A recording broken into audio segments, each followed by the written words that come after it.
Hello and welcome to Digital Transformation for Humans with your host, Amy. In this podcast, we delve into how technology intersects with leadership, innovation, and most importantly, the human spirit. Each episode features visionary leaders who understand that at the heart of success is the human touch, nurturing a winning mindset, fostering emotional intelligence, and building resilient teams. Today, we will dive into the customer-centric omnichannel experiences with Loek Berendsen from the Netherlands. Welcome, Luke. How are you today? Hi, Amy. Thanks for having me on your show. Um, I'm feeling great, and I'm excited to chat with you about customer-centric omnichannel experiences, which is very close to my heart, as you know. So am I. Sounds amazing. And let's start the conversation and transform not just our technologies, but our ways of thinking and leading. And if you are interested in connecting or collaborating, find more information in the description. Subscribe and stay tuned for more episodes. To start with, Luke, could you tell a few words about your background, your fantastic journey, and everything you've done around the customer centric omnichannel experiences in your life? Sure, where to start? I've been building omnichannel experiences for almost 15 years on a global scale with large firms like IKEA, ECCO, Staples, Vodafone. Um, And recently, I started my own business about 2 years ago, doing exactly the same. But I learned it can be very repetitive to start up that initiative. And I'm now helping my clients in exactly doing this, going through that first phase, and then they can take it from there on their own. And now, yeah, I'm still working on creating great experiences, which I love. I know how much you are into what you are doing, and your success stories are speaking for themselves. And to start this conversation around the customer centric omnichannel experiences, how do you define a successful omnichannel strategy? And what are the key components to it? Gosh, how many times I've been asked this question. It's like unbelievable. I speak a lot also internationally on stages, and it's always like, how do you become successful in omnichannel? And for me, there are three pillars of omnichannel. It's sales, which has everything to do with e-commerce and stores and social media sales. It's about service. How do you know, design your customer contact center, your emails, your communication, etc. And the latter is marketing. How do you combine all that communication, and how do you communicate, and where are you present? Which channels do you use? And all of this together is like the big concept of omnichannel. But it's too big to have one approach, and it depends on the product of your business, it depends on the size of your business, it then depends on the market of your business. So all of it has an influence on the decision making you need to figure out. It also very much depends on, are you a startup, are you growing, are you looking for optimizations, are you a large corporate? And all of it has an impact on how do you define the success of omnichannel for your own business. I do believe the key component is customer experience and employee experience, and the concept of total experience, because these drive your revenue. You can't go without them. If you talk and focus and have it in your DNA that the customers and employees are the most important element of your business decisions, then you're on the right track. Because then you know exactly how to improve their experiences. And then you know exactly what is the success of omnichannel for my business and how does that look like. And it's a lot of fluff. And it's like a journey, and it's a lot of decision making and researching and data and analytics and customer journey designing. But if you bring it all together, then you know exactly this is it. This is the direction we need to go as a holistic concept. It sounds very wise and it makes so much sense to me, and I'm sure it makes a lot of sense to those who are listening and watching this episode now, because once you've been there and seen it from inside, you know how important it is. And could you share your insights on integrating that customer feedback into continuous improvement of omnichannel strategies? Because as you mentioned, customer feedback and employees feedback, it's something what lays in the ground of successful and sustainable business growth. So can you please share a few thoughts around that and your recommendations as well? Uh, if you don't measure, you don't know. So understanding your customer feedback, your employee feedback, it's essential. But it's also a tricky area, because if you only ask certain questions in a certain way, you only get certain answers. And we're all humans, we're all different. We have different expectations, different behavior. We interact in different ways with brands or businesses, retailers, what have you. And then there's even the difference of cultural backgrounds, because you can be operating in just one country, but your customers are multicultural. So their background also defines how they will answer your question, and how does that look like, and even what their expectations were, which impacts how they answer that specific question, because they had different expectations than their neighbor. And that's so important to understand if you run these sessions, these marathons of continuous improvement, because it's for the long run. But you really need to deep dive and understand your customers, or the person who is answering any type of question. And whether it's the NPS score, whether it's the satisfaction in a store and e-commerce, if you want to know how a shipment went, or a payment, or what have you, or even the onboarding of new employees in a company, all of it, you need to understand how to ask a question, and how to define it in such way that you can also actually measure who's behind the answer, and why they answered it for a certain way. Because if you just ask very random questions, not well thought through, then you get random answers, and it's not connected. You can't use it. So you really need to define really strong questions. And then you're able to utilize it and make continuous improvements. But then it's easy, because you can categorize them, and how it looks like, and what your customers are expecting, and what was lacking, etc., etc. But it needs a lot of time and investment. And I see many companies and leaders who think it's just data or just analytics. But the success depends on how to ask the question and how to read the answer.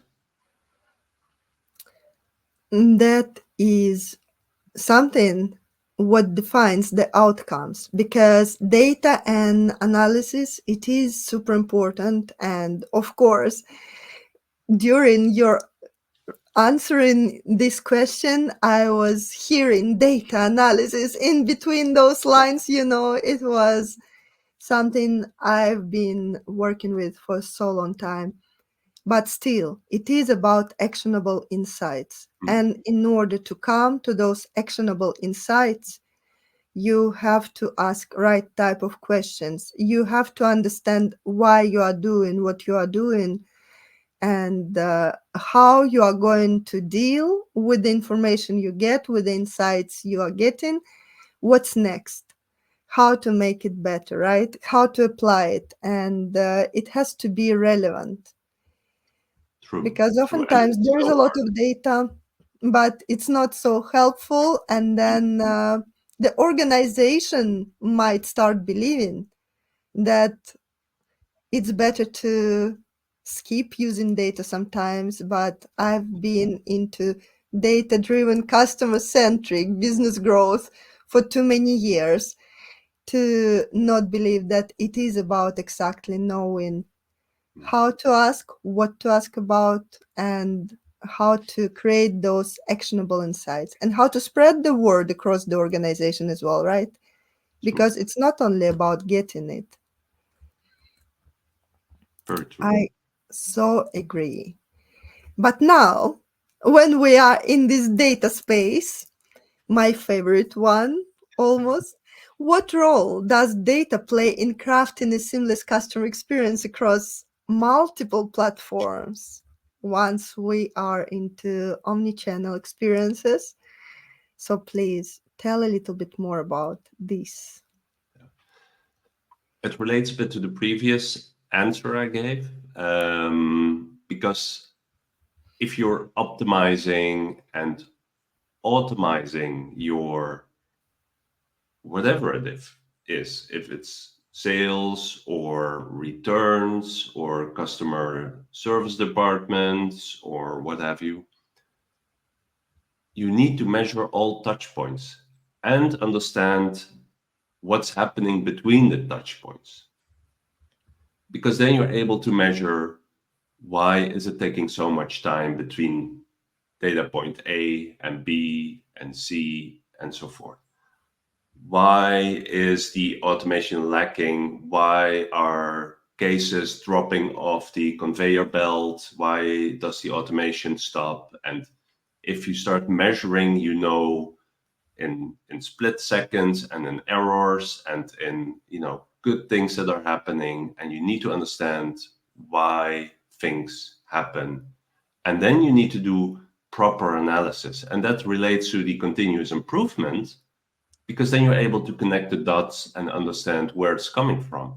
Because sometimes if something isn't working the way you would expect, or if you see room for improvement, it can be the human factor, it can be the technical factor, it can be the technical factor that's impacting the human factor. And you need to run your analysis and not just start running with the data, but again, go back, talk to the people who are in this space, who are generating that data, and then talk to them and learn what's happening in this very specific case and what procedures were taken and what steps did they take, etc., etc., etc. And then you really learn to use the data that is out there in the automation.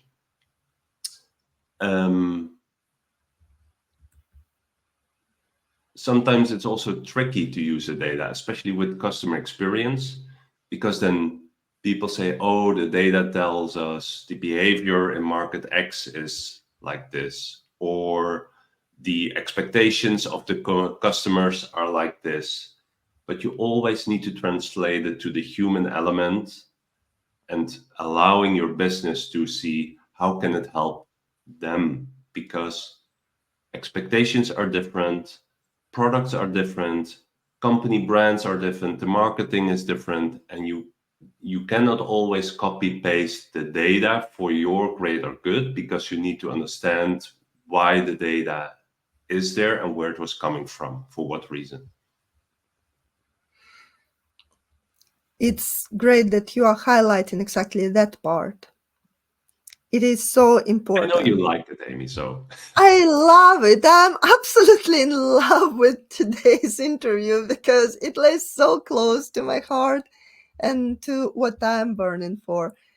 But what you are sharing makes so much sense because I've seen lack of understanding in exactly those areas, which was leading to lack of success stories and business growth. Unfortunately, it is important to understand that devil is in the details. true, So true.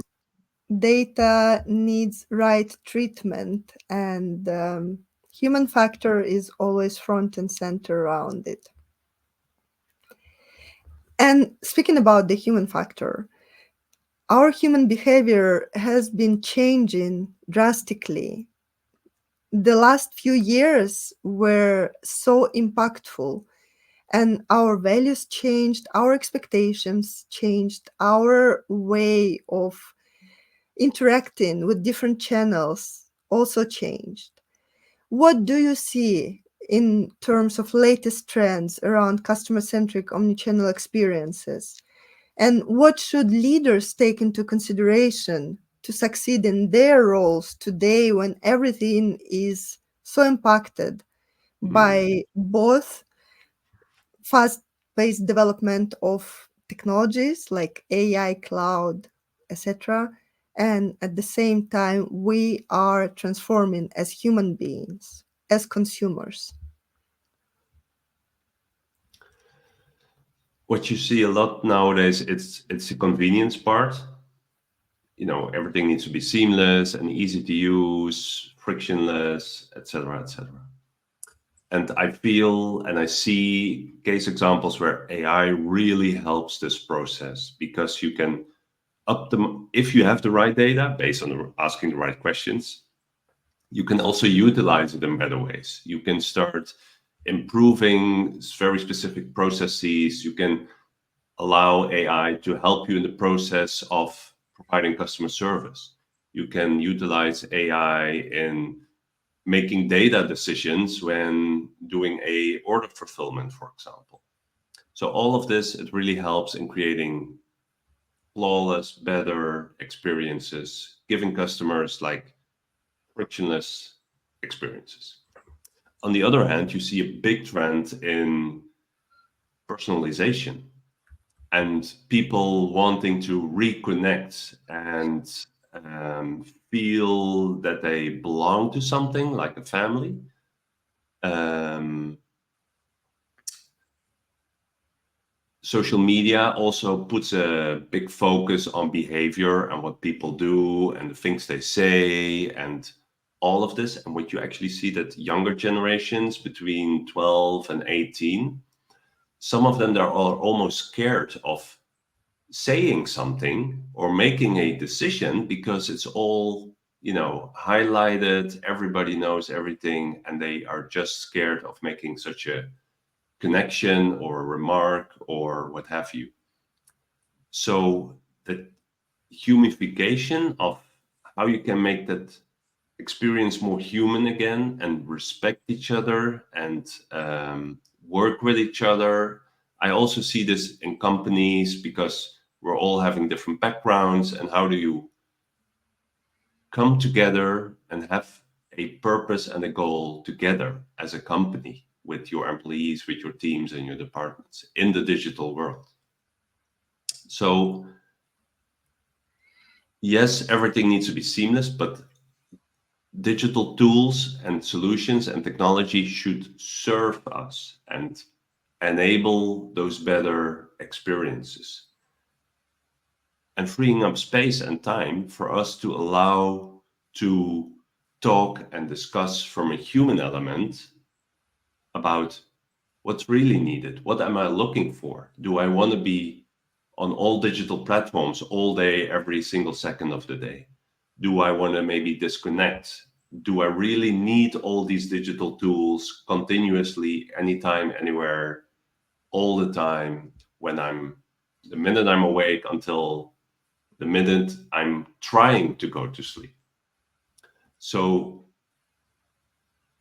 figuring out and how this looks like, it's so challenging as a business leader, because every step has implications. And I feel like all we can do is try to serve customers best, because customers, they are looking for something that transcends the transaction. They don't feel always like, oh, I'm buying this and then I'm okay with this brand. They want to have a connection, like a purpose connection. This brand has the same values and beliefs I do. And that's what makes them connect with businesses nowadays. So that's what you want to achieve as a business leader. How do you reconnect with your customers? Like the grocery store owner did 50 years ago. You walked in, they knew your name, what you were looking for, what you bought last week, and that's exactly what you want to redefine nowadays in modern world. Thank you, That's a Luke. lot to digest. This is so insightful, and it brings us back to the play between humans and technologies and how we can find that balance and harmony and create a better future together by humans for humans. And I love this as a wrap up to our today's conversation because I think the accents and focus are in the right place, exactly as you presented and highlighted this story. Thank you so much for being with us today. I really appreciate you being here and sharing with us your wisdom and experience. It's my pleasure, Amy. Thank you for having me. Thank you for joining us on Digital Transformation for Humans. I'm Amy, and it was enriching to share this time with you. Remember, the core of any transformation lies in our human nature, how we think, feel, and connect with others. It is about enhancing our emotional intelligence, embracing a winning mindset, and leading with empathy and insight. Subscribe and stay tuned for more episodes where we uncover the latest trends in digital business and explore the human side of technology and leadership. Until next time, keep nurturing your mind, fostering your connections, and leading with heart.